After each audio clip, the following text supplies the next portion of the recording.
Ngayon naman, kilalanin natin ang isang rising independent Filipino singer-songwriter na tiyak pong magpapaantig sa ating mga puso. Yan ay walang iba kundi si Andrea Sanchez.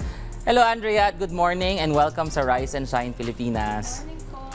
Andrea, nako no, kamusta ba ang iyong journey as a rising independent singer-songwriter and gusto nating malaman paano ka ba nagsimula sa iyong napiling karera? Grabe po, super grateful po ako na nagagawa ko po ito ngayon kasi syempre passion ko po ito. And nagsimula po ako way back 2023. And noong time po na yun, may mga nasulat lang po ako na songs. Pero yun lang yun, like, hindi ko na po alam, like wala lang, nasulat ko lang siya. So, it started as a hobby ba? Parang yes. ganon? Okay. Kasi na-realize ko po na through songwriting pala, nalalabas ko po yung emotions ko ng maayos. Right. And then until, thank you po kay Lord, binigay niya sa akin yung mga taong kailangan ko ma-meet na tinulungan po nila ako way back para masimula po yung career ko. Pero bata pa lang kumakanta ka na? Yes, I was 4 po nung nagsimula po yung interest ko in music. Nako, talagang pangarap ko maging singer, no? Kanya lang, hindi binigay ng Diyos. Pero Andrea, ano ba yung mga specialty mo sa pagsusulat ng kanta? Bigyan mo naman kami ng background doon sa iyong kakantain na nakaraan, no?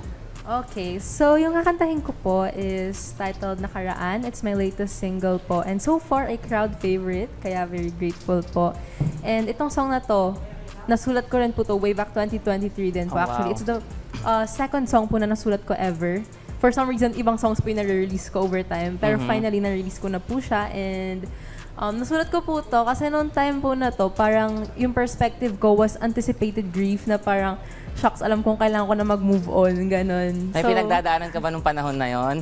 Yeah, pero... Huwag na natin pag-usapan yun kasi nga, nakaraan na. But Yes. speaking of crowd, Andrea, no, saan ka ba namin pwedeng sundan? At syempre ang iyong mga fans, no? Where can we find you sa iyong social media? You can follow me po on Instagram at Andrea Music. That is ANDRIA Music. And then on TikTok, Andrea A Music. Nagla-live po ako time to time. And on Facebook and Spotify, Andrea Sanchez. Ayan, thank you so much, Andrea. At wag na po nating patagalin, no, dahil gusto na po nating mapakinggan ang iyong latest single na nakaraan. Kaya naman po, let's give it up for Andrea.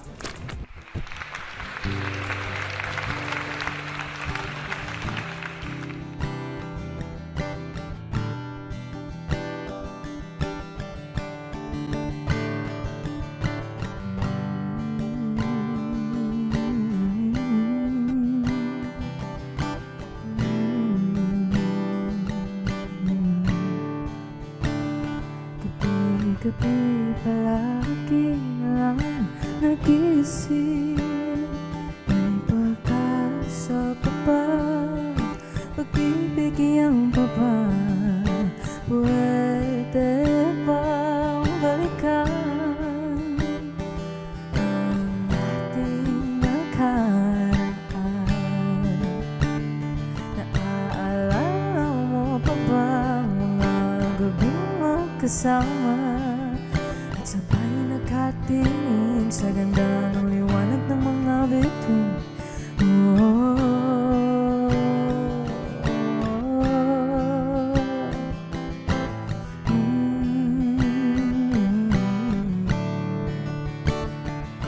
Asa na ang mga panahon na hawak-hawak pa ang iyong kamay? Pa kaya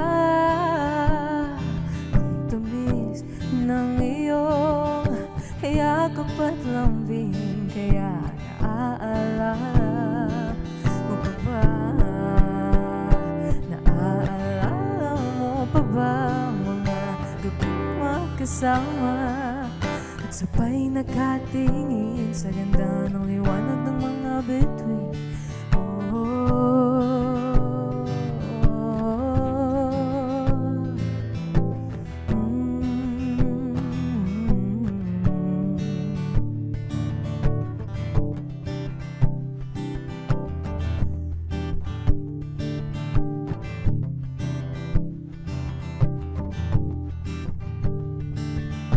Okay, sarap bumalik sa nakaraan. Kung saan ikaw ay naakan ka pa at ako'y tinatangi mo pa.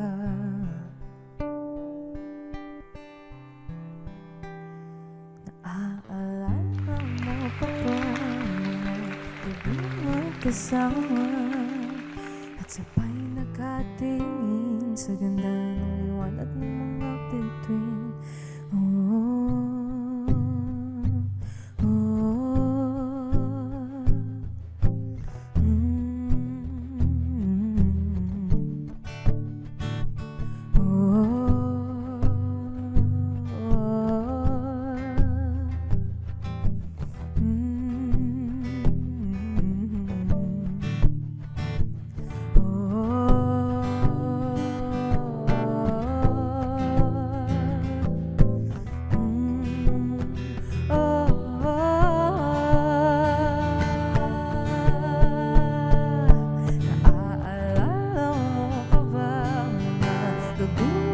Kasama at sabay nakatingin sa ganda ng liwanag ng mga bituin.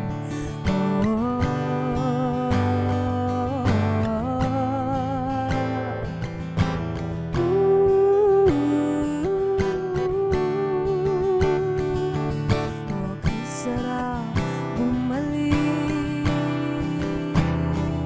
Okay, sarap bumalik. Sarap bumalik. Okay, sarap bumalik. Okay, sarap bumalik sa nakaraan. Thank you po. Tapos nakaraan.